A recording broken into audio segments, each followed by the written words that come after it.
अस्सलाम वालेकुम, hello everyone, this is Ayesha Firdaus and you are watching teachers world. उम्मीद है आप लोग खैरियत से होंगे। स्कूल्स में इस वक्त एनुअल एग्जामिनेशंस चल रहे होंगे और कई स्कूल्स में एनुअल एग्ज़ाम्स हो गए होंगे। नॉर्थ के कुछ स्कूल्स में न्यू ईयर स्टार्ट हो गया होगा।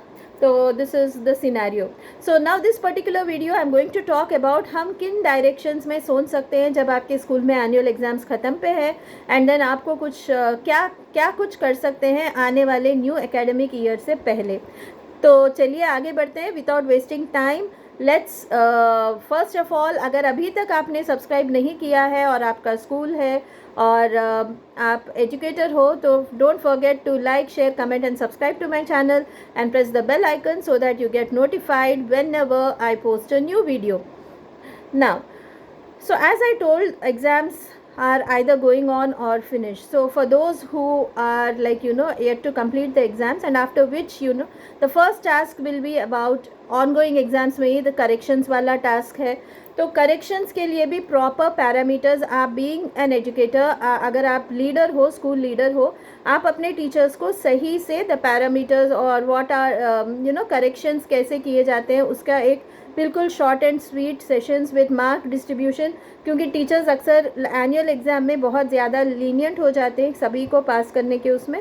तो there has to be a balance, बहुत ज़्यादा स्ट्रिक्ट ना हो, बहुत ज़्यादा लीनियंट ना हो, कोई भी चीज़ दिल से इमोशनल होके ना करे, जो उसका एक पैरामीटर बना हुआ है उसको देख के करेक्शंस करे। करेक्शंस के बाद भी there has to be a proper channel wherein corrections are cross checked, teachers के बीच में क्रॉस चेकिंग हो, फिर एचएम या प्रिंसिपल उसको क्रॉस चेक करे, ठीक है, और उसको बिल्कुल 5 या 10 पेपर्स पर क्लास लेके ये करेक्शंस की क्रॉस चेकिंग हो, फिर उसका एंट्री जो है स्कोलास्टिक में हो।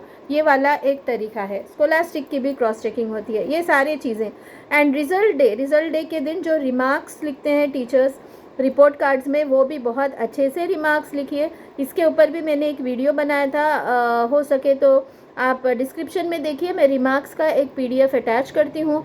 रिमार्क्स शुड भी जो है थोड़ा सा एक्सप्लेनेटरी मोड पे रहना है, बिल्कुल नेगेटिविटी के साथ नहीं रहना है।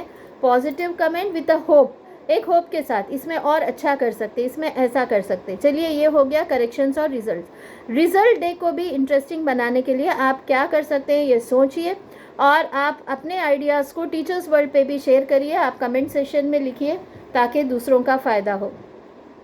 तो आप रिज़ल्ट डे के दिन कोई छोटे छोटे ओरिएंटेशन प्रोग्राम या फिर कोई डॉक्टर को बुलाकर आप बात करा रहे, साइकोलॉजिस्ट को बुला के बात करा रहे, जहाँ पे बच्चों के लिए कोई तरगीबी बात हो, या फिर इस्लामिक स्कॉलर को बुला के आप कुछ बात करा रहे, क्योंकि छुट्टियों में घर का निज़ाम ना बिगड़ने के पीछे क्या क्या किया जा सकता है, इन बातों पे आप कुछ एक सेशन रख सकते हैं रिज़ल्ट डे के दिन।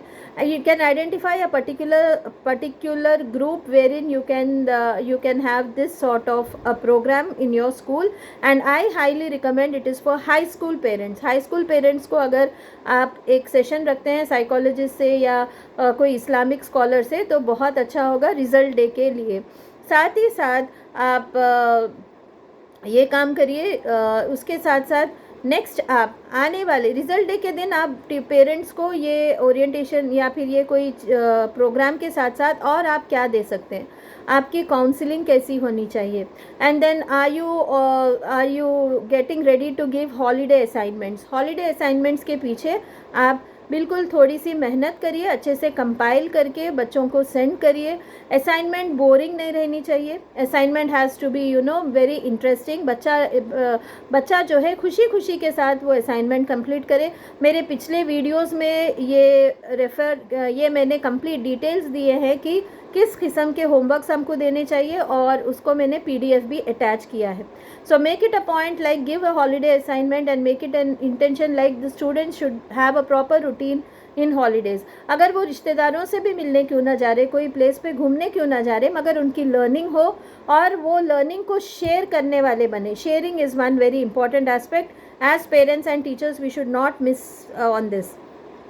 उसके साथ साथ अब आप हॉलीडेज़ के अंदर कौन से प्रोग्राम्स को चलाते हैं। You must have seen summer camps, तो बहुत ज़्यादा हर जगह समर कैंप चलता है। तो समर कैंप को भी आप कैसे इंटरेस्टिंग बना सकते हैं, and what has to be included, आपके समर कैंप के पीछे आपका मकसद क्या है। ऑब्वियसली हर स्कूल का मकसद थोड़ा बहुत तो अपने एडमिशन्स को और बढ़ाने का रहता ही है, साथ ही साथ ये नियत कर ले कि बच्चे कुछ सीखें, कुछ ना कुछ सीखें जो उनको एक बार स्कूल शुरू होने के बाद शायद इन सब्जेक्ट्स पे उनका ध्यान ज़्यादा ना जाए, जैसे कि कम्युनिकेटिव इंग्लिश है, पर्सनालिटी डेवलपमेंट है, स्किल बिल्डिंग है। पिछले वीडियोस में मैंने बताया था कि स्किल बिल्डिंग पे हम मेहनत कैसा कर सकते हैं, तो कुछ स्किल बिल्डिंग क्लासेस हो, रोबोटिक्स हो, या फिर कुकिंग क्लासेस हो, या टेलरिंग हो, फैशन डिज़ाइनिंग हो, पर्सनालिटी डेवलपमेंट हो, इस किस्म के जो है आप अच्छे से प्लान करके 1 महीने के आपके स्कूल किस एरिया में है, पेरेंट्स की कम्युनिटी कितना इसको जो है एक्सेप्टिंग मोड पे ले सकती है, और उसका फ़ीस क्या होना चाहिए, ये आप लोग एज लीडर्स सभी लोग बैठ के डिसाइड करके एक अच्छा आपके कम्युनिटी के हद तक, आपके एरिया के हद तक आप लोग डिसाइड करके इंशाल्लाह you can build this. Quran के क्लासेस हैं, तजवीद के classes, all that can be a part of it. Brainstorm, आपके एरिया में किन चीज़ों की कमी है वो चीज़ों को ले लेकर आप अच्छे स्किल बिल्डिंग सेंटर्स बना सकते हो आपके स्कूल को, and with proper planning, everything should have proper planning. ये पूरा 1 महीना आप जो है रिज़ल्ट के बाद आप समर कैंप चला सकते हो।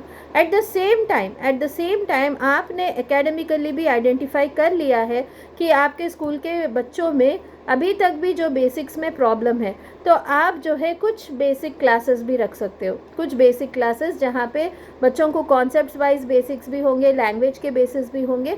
ये भी थोड़ा 1 से 2 घंटे आप वो बच्चों को आइडेंटिफाई कर लिए, फिर नेक्स्ट ईयर वो लोग न्यू एकेडमिक ईयर में एकदम उनके दुरुस्त कॉन्सेप्ट्स के साथ जब आएंगे तो आपके टीचिंग में भी आपको मज़ा आएगा। ये सारी चीज़ों के साथ साथ आप लोग जो है स्कूल व्हाट्सएप ग्रुप्स में फ्रॉम स्कूल आप जो है रोज़ एक पेरेंटिंग मैसेज भेज सकते हो। You can send a nice parenting message on a daily basis.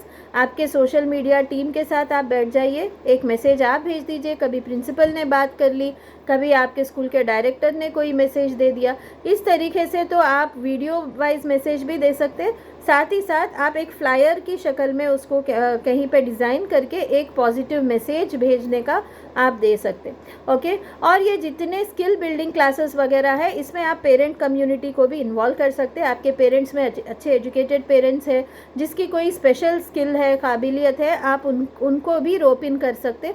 इससे स्ट्रॉन्ग कनेक्शंस बनते हैं अपने स्कूल के साथ। तो ये तमाम चीज़ों को आप जहन में रखिए। मैंने मुख्तसर अंदाज में बता दिया कि आप क्या क्या कर सकते हैं। हॉलीडे असाइनमेंट्स है, रिपोर्ट डे की प्लानिंग है, एंड आपको जो है